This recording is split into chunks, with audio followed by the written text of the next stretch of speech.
I'm Joanna. I'm glad you're here. This is my 19th video. Today I'm going to review 4 books, 3 fiction, 1 nonfiction. Let's get started. The first novel is Sleep by Honor Jones.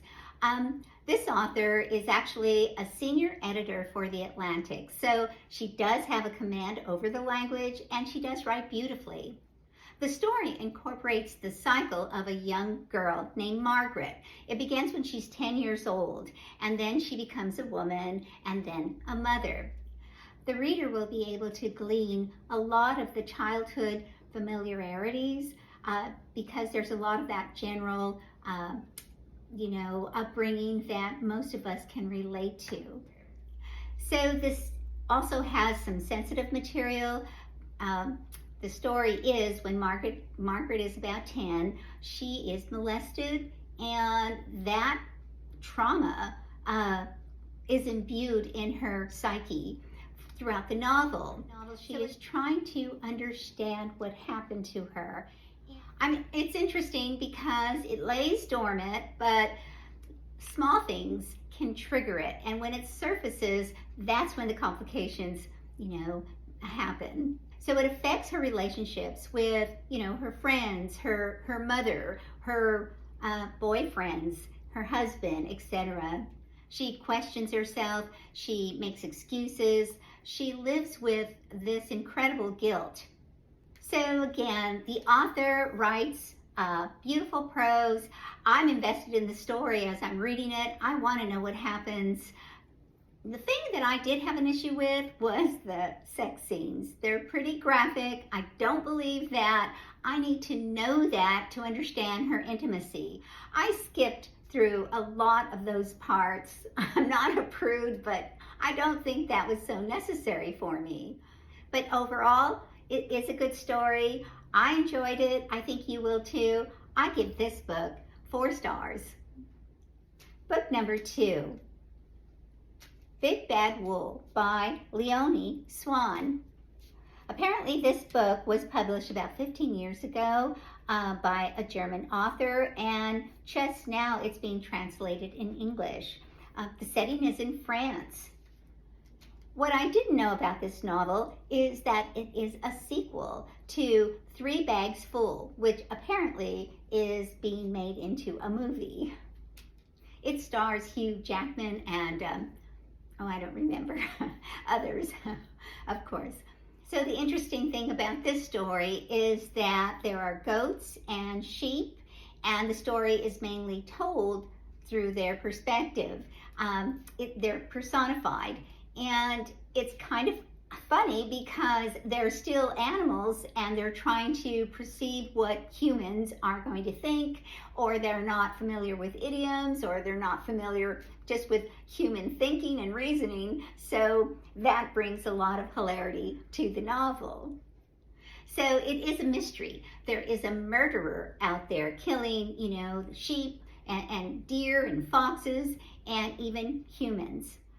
The other main character is a woman named Rebecca. She is the shepherdess, and she's also working with the animals to solve this mystery. You reminded me of the Animal Farm when all of the animals are personified.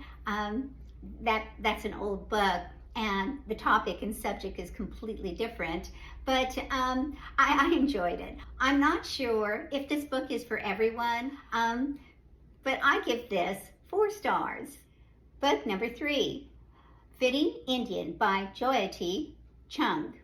So this is a very short novel. It's written in graphic style, meaning it reads like a comic book, but it is very far from that. This involves very sensitive material. It is about adolescents struggling with mental health. And it talks about all the pitfalls like, drugs and alcohol and harming oneself, even suicide. I appreciated the way the author brings this to our attention. So the story begins with a young Indian American girl named Natasha. And through Natasha, we get a glimpse of what it's like for an adolescent to try to stabilize her conflicting emotions. And for some adolescents, it's more difficult than others. So Natasha she's from the United States, but her parents are from India, and so they come with their culture. So Natasha is constantly trying to fit in with her Indian culture and with her American culture, friendships and, her identity, etc. It is written very realistically. I felt for Natasha. I understand that, she interprets her world one way when her parents are looking at it in a different way without a clue of what their child is going through. It's a very fast read. The author does write explicitly about this very heavy topic. It's an adolescent book, but I enjoyed it. It gave me a couple of tips, whenever I'm in conversation that I will definitely be able to use. And it's an important book. I give this book 5 stars. Book number 4, my nonfiction book, Turning to Birds, The Power and Beauty of Noticing by Lili Taylor. I like Lili Taylor as an actor, and now I like her as a writer too. Throughout the book, she conveys her rising interest in noticing birds. And the more she does it, the more fervent her desire to seek them out grows.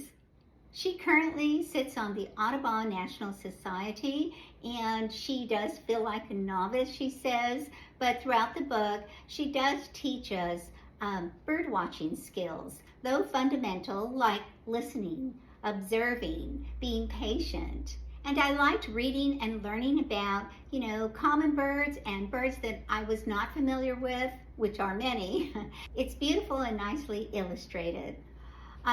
I had one issue with one chapter regarding sparrows. I was a bit shocked at that. It made me very sad.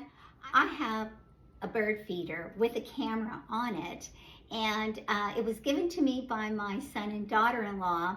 It actually identifies a species when it comes to my feeder, and so I love bird watching. I love learning about birds. So I loved this book. I give this book 4 stars. I'll be back next week with 4 more books.